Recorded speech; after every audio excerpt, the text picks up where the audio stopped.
Míle buíochas. Moore Street is the battle place and the birthplace of the Irish Republic. The lanes around Moore Street that surround it record the heroism and the actions of the people who were out in 1916.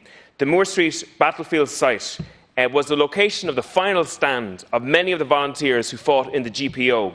They came under heavy machine fire in the laneways around Moore Street, and they set up the headquarters of the 1916 Provisional Government and the last and the final Council of War.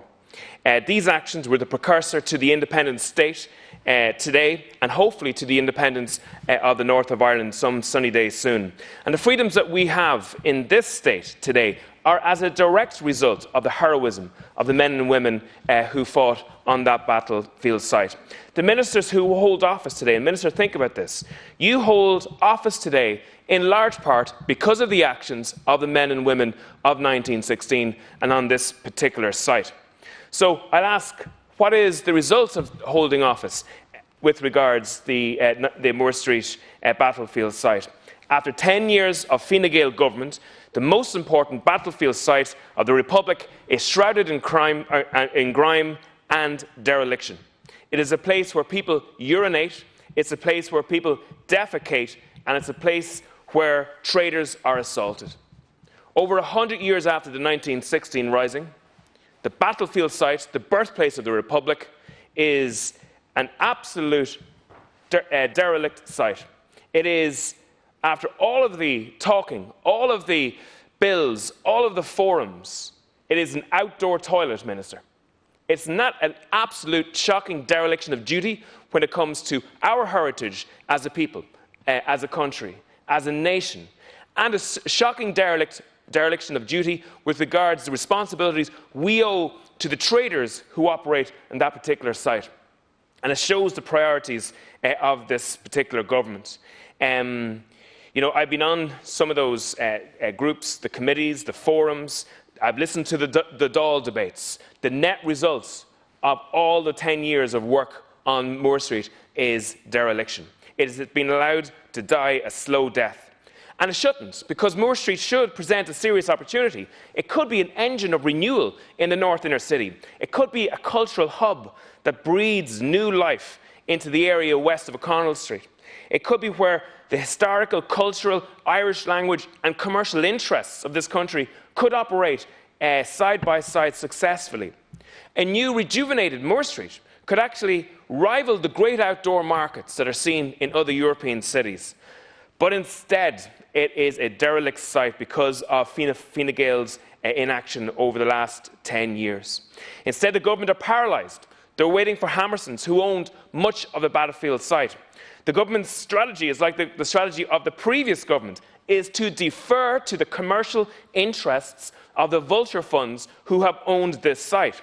In other words, the government have given primacy to the commercial interests of the large property companies at the cost of Ireland's heritage. Moore Street is the battlefield site, but it is a site where now there is another battle going on, a battle between large international property owners and the citizens groups and the relatives groups who are battling to keep that site as part of Ireland's valuable heritage. So on what side is this government on that particular battle? What side is Fianna Fáil, Fine Gael and the Greens on that battle? Well, Fine Gael have stood with the property interests against the heritage of Ireland for many a long year. And anybody that wants to know of another example of this simply has to look what happened to the O'Rahilly house just in the last 6 months. It was allowed, even though I warned the ministers, it was allowed to be demolished, and it stands demolished today. Where do Fianna Fáil stand? Well, Fianna Fáil stand in different places depending on the weather, depending on whether they're in government or not. And indeed, the bill that we're discussing today is a bill largely based on Darragh O'Brien's bill, Darragh O'Brien's Fianna Fáil bill, which he quickly dropped as soon as he got a ministerial seat underneath his rear end. It's an incredible situation. Fianna Fáil would say one thing in government, yet it's a different party when it comes to opposition. And the deferral to Hammersons is a massive mistake to their plan, I believe, because it's reported in the newspapers just this week that Hammerson's is in serious financial trouble. It posted €1.7 billion loss for 2020. It gave a formal warning with regards its ability to continue as a going concern. So, the government have put all their eggs in the Hammerson's basket with regards to the rejuvenation of Moore Street. And yet, this particular property company may not be able to make it to the end of this year. And why wait? The government already owns a heap of buildings on that particular street. We could be rejuvenating the street that the state owns currently. We could have a museum in there. We could be breathing new life in there. We in Aim 2 have provided a bill with regards at Moore Street already. We have campaigned strongly for the heritage of this country to be given the value that it's entitled to. Yet, unfortunately, to date, it has been landing on deaf ears. Gurb maith agat a cathaoirligh.